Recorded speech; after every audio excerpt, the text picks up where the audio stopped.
ابھی تک، اور 9 جون کی کال دے دی ہے جوائنٹ عوامی ایکشن کمیٹی نے۔ تو میں یہاں آج آپ کے پاس پیش ہوا ہوں، ایک تنظیمی جائزہ ہے، اس تنظیم کا نام حکم ہے، حکم مخفف ہے حقوق الکشمیری مہاجرین کے لیے، اور یہ آواز بلند کرنا پاکستان میں جو تاریخی حقائق ہیں جو کہ اس سارے کیس میں سمجھتا ہوں کہ اس طرح سے ابھر کے سامنے نہیں آ رہے ہیں جس طرح لوگوں کو سمجھ میں آنی چاہیے تاکہ وہ بہتر فیصلہ کر سکے سارے معاملے کے مطابق، اس سلسلے میں آج آپ کے پاس پیش ہوں۔ تو سب سے پہلے میں آپ سے یہ عرض کرنا چاہتا ہوں کہ ابھی حال ہی میں فلسطین کی جو غزہ وار کے نام سے جانی جاتی ہے، یہ اسرائیل نے فلسطین کے خلاف ایک جنگ برپا کی، اور اس میں آج تک جو UN کی فگر ہے 75,000 اموات ہوئی ہیں، 75,000، اس میں تقریباً 38,000 بچے ہیں، اور جو اس کے علاوہ زخمی ہیں، جو اس کے علاوہ جو بیچارے یتیم ہوئے ہیں، ان کی لاتعداد موت ہے، اور اس کی وجہ سے، اس ایک جنگ کی وجہ سے یہ جو ہلاکتیں ہوئی ہیں پوری دنیا میں ایک احتجاج برپا ہے، اسپین میں، آسٹریلیا میں، نیدرلینڈس میں، سویڈن میں، لندن میں، جدھر بھی آپ دیکھ سکتے ہیں کوئی نہ کوئی وہاں پر بہت بڑا مجموعہ۔ یہ میں آپ کو بتانا چاہتا ہوں کہ اس ایشو کا جو اسکیل ہے، جو جوائنٹ عوامی ایکشن کمیٹی یہ بیٹھی ہے، اس کا لوگوں کو اندازہ نہیں ہے، یادداشت نہیں ہے۔ صرف ایک واقعہ جو جموں ماسیکر تھا 1947 میں، اس میں ڈاکیومنٹڈ ہے مختلف کتابوں میں کہ کم سے کم 2 لاکھ اموات ہوئی تھی، 2 لاکھ ایک واقعہ میں، اور ایسے سینکڑوں واقعات۔ تو آپ اندازہ کریں کہ یہ آج کے دنوں میں یہ صورتحال میں نظر آ رہی ہے، اور اس میں کیا نظر آتا ہے کہ جو آپ کے پوری دنیا میں ایک فلسطین کے لیے آواز برپا ہوتی ہے، اور یہ وہ لوگ ہیں جو ان 2 لاکھ اموات جو میں نے ایک واقعہ بتایا آپ کو، یہ بیچارے پناہ لینے کے لیے پاکستان آ گئے۔ تو یہ کیوں پاکستان آ کے مہاجرین بنے؟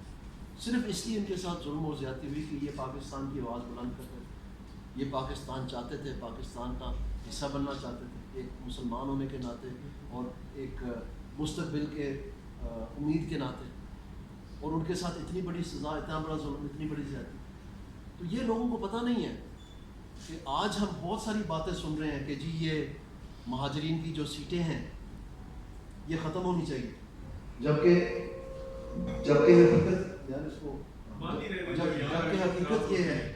جبکہ حقیقت یہ ہے کہ یہ سیٹیں صرف 25 ہوتی تھی لیجسلیٹو اسمبلی کی، 12 مہاجرین کی تھی اور 12 ہی لوکلز کی تھی، ایک ریزرو سیٹ تھی خواتین کے لیے۔ تو آج 53 سیٹیں ہیں، 53، 25 سے ہم 53 پہ آ گئے، یعنی ڈبل سے بھی زیادہ، لیکن ابھی تک جو ہے نا وہ پیٹ بھرنے کا کوئی نام نہیں لے رہا۔ اور آپ دیکھیں کہ اگر آپ نے صرفہ کرنا ہے، اگر آپ نے بجٹ بچانا ہے، تو پھر بہترین طریقہ یہ ہے کہ واپس وہ 25 کے فارمولا پہ چلے جاتے ہیں، برابری کر دیتے ہیں، اس طرح تو بہت زیادہ پیسہ بچ جائے گا۔ تو یہ کیوں تھا؟ یہ اس وجہ سے تھا اس وقت کہ یہ لوگ جو ہیں، جیسے آج ہم فلسطین کی بات دیکھتے ہیں پوری دنیا میں پڑتا ہے، اسی طرح اس وقت ان بیچاروں مہاجرین کے بارے میں تھا، اور پاکستان ان کو گلے سے لگایا، پاکستان نے ان کے سر کے اوپر ہاتھ رکھا۔ اور یہ جو جوائنٹ عوامی ایکشن کمیٹی ہے، یہ اپنے چند کوڑیوں کی بڑا ذکر کرتے ہیں، وہ پیسے 80% تو حکومت پاکستان دیتی ہے۔ جو آزاد جموں کشمیر کا بجٹ ہے وہ پہلے دن سے وہ حکومت پاکستان دیتی ہے۔ ان کے جو مطالبات ہیں آج کے، وہ سارے حکومت پاکستان کو ہیں کہ ہمیں ایئرپورٹ بنا دیں، ہمیں ٹنل بنا دیں، ہمیں ڈیم بنا دیں، ہمیں سڑکیں بنا دیں، ہمیں اسکول بنا دیں، ہسپتال بنا دیں۔ کس کو کہہ رہے ہیں؟ حکومت پاکستان کو۔ تو یہ ہم بھی چاہتے ہیں کہ اینٹی کرپشن کا بول بالا ہونا چاہیے، سختی ہونی چاہیے، کوئی بھی غلط کاری کرے پبلک فنڈ کے ساتھ اس کی چمڑی ادھیڑ دینی چاہیے، ہم اس حق میں۔ لیکن کیا وہ جو لوکلز ہیں جن کے یہ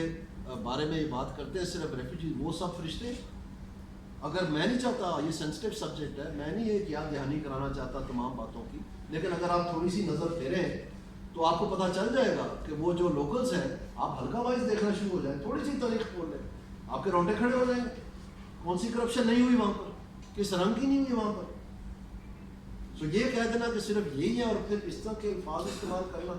جو کہ کسی کے سینے میں کل ٹھوکنے کے برابر ہے کہ جی آپ نوسر باز ہیں، آپ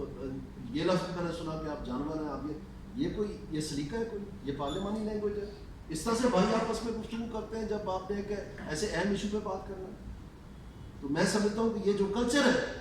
یہ سارا مکس ہے، اور در حقیقت میں سمجھتا ہوں کہ اگر آپ اس کی تھوڑی سی گہرائی میں جائیں